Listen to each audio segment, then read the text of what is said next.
Hello my viewers, you are welcome to this channel. I am Osas, the author of this channel. In this lesson, and like I promised in my last video, we're going to consider differentiation because many of my friends requested for this topic.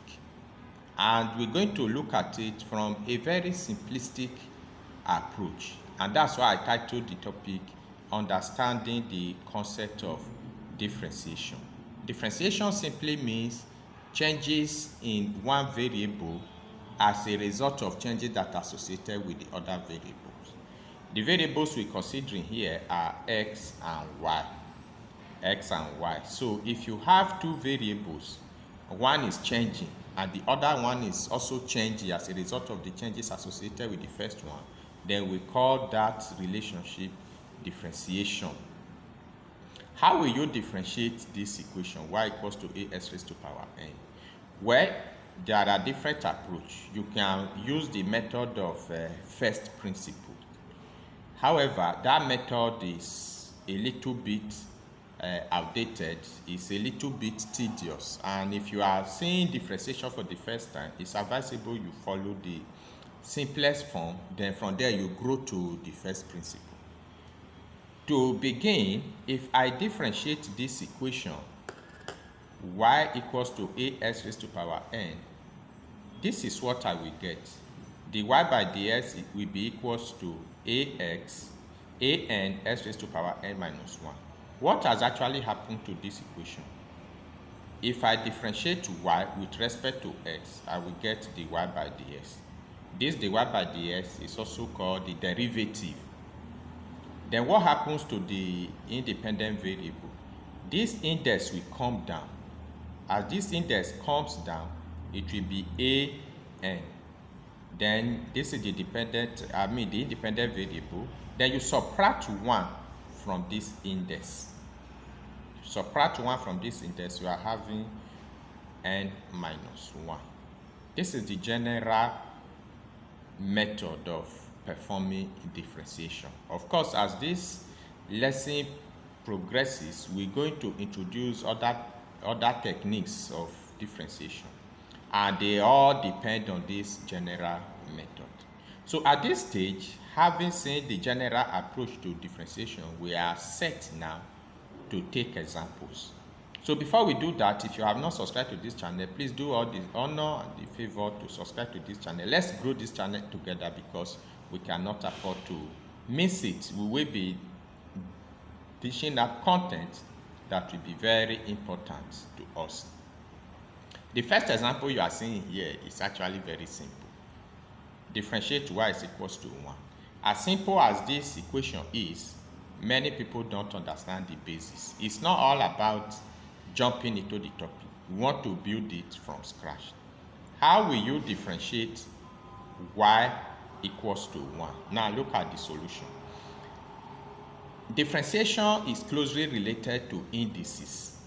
So if you are very good in indices, be rest assured that differentiation will not be difficult for you. 1 is the same thing as x raised to power 0. Remember, in indices, one of the laws states that x raised to power 0 is equals to 1. So in differentiation, instead of seeing 1 as a constant, see it in this pattern because it has an index. From our formula we saw earlier, the index is very important.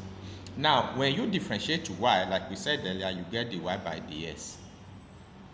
So if you differentiate this, if you differentiate y, you get the y by dx. Then if you differentiate this x raised to power 0, what will you get? This index, which is 0, will come down, and this is your independent variable s. Then subtract 1 from this index. So if you do that, you will have this. Now, because this 0 is multiplying everything, 0 times anything will go to 0. So 0 times this will go to 0. That gave rise to the first and general rule in differentiation. If you differentiate a constant, you get 0. So even if you differentiate 1,000, differentiate 5, differentiate 1 million, as long as it is a constant, it will go to 0. That's the first example we want to take. Then the second example is this. Assuming you now have y equals to s and you are asked to differentiate it. Look at the solution. Y equals to s can also be written as s raised to power 1. Because the index of this s is actually 1. And since differentiation makes use of an index, you always try as much as you can to bring up the index. So the index of this s is 1. Now, having brought out the index, you go ahead and differentiate. And when you differentiate, this y will change to dy by dx.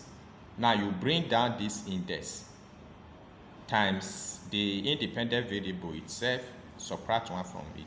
You will have 1 times s raised to power 0. And remember, from the law of indices, s raised to power 0 is 1. So that will give us 1 times 1.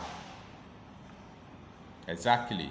So it will give us 1 times 1. And what will that give us? I guess you have the answer. Yes, your answer is going to be 1.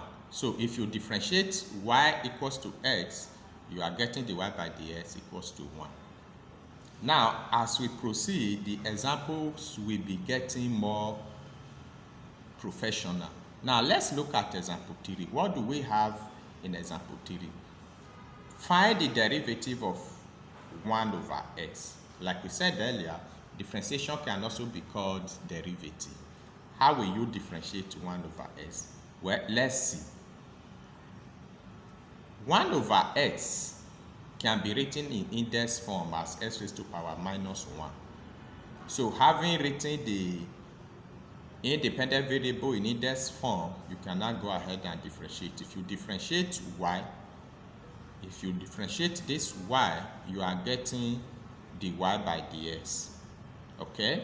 And what will that be? This minus 1 will come down. Then you subtract 1 from this existing index. So if you do that, you're having minus 1, minus 1. So your dy by dx will be equals to minus 1 s raised to power minus 2, because minus 1 will give you minus 2. So from indices, we are already familiar with this negative index. If I have a raised to power minus 1, it's the same thing as 1 over a. Or if I have 1 all over s, it's the same thing as s raised to power minus 1. So I can actually write this negative index as 1 all over x squared. So if I differentiate y equals to 1 all over x, this is what I will have from the procedure just explained. The first thing, express the equation in index form, bring down the power, subtract 1 from the power. Then whatever is left, you simplify. And when you do that, you are having this as your final result. Let's move on now and take one other interesting example. That's example 4 for this video. Differentiate y equals to square root of x. How will you handle this type of differentiation? It's a little bit interesting. Again, the rule says get the index. So I can write square root of s as s raised to power half. That's one of the rules of differentiation. Now, having expressed the root as index, that's half, I can now go ahead and apply the general approach. What is that? Y will change to dy by dx. This index half will come down. This is the independent variable. This is the half, then I will subtract 1 from it. If I do that, I'm going to have this expression. Dy by dx will be equals to half s raised to power minus half, because half minus 1 will give you minus half. Whatever is left here is all about simplification. Now, how will the simplification go? It's going to look like this. Dy by dx will be this half, you bring it down. Then this negative index can actually be written as 1 all over s raised to power half. Yes, it can be written as s raised to power 1 over 2. Then you record that a raised to power minus 1 is 1 over a. Are we there? So you simplify this. This s raised to power half, go back to index, the root. X raised to power half can be written as square root. So the whole of this will boil down to 1 all over 2 root x. So if you differentiate this equation as you've seen in example 4, y equals to square root of x, following the procedure as outlined earlier and as you can see on the screen, you're going to arrive at dy by dx equals to 1 all over 2 root x. You can actually pause this video and look at every line, every step, if they are not very clear. You can play it over and over again and even possibly write it down in your notes so that you will not miss any session. Thank you very much for listening, and if you have not subscribed, please do us the honor and subscribe to this channel so that this channel will grow together for all of us. Looking forward to seeing you in my next video. Bye.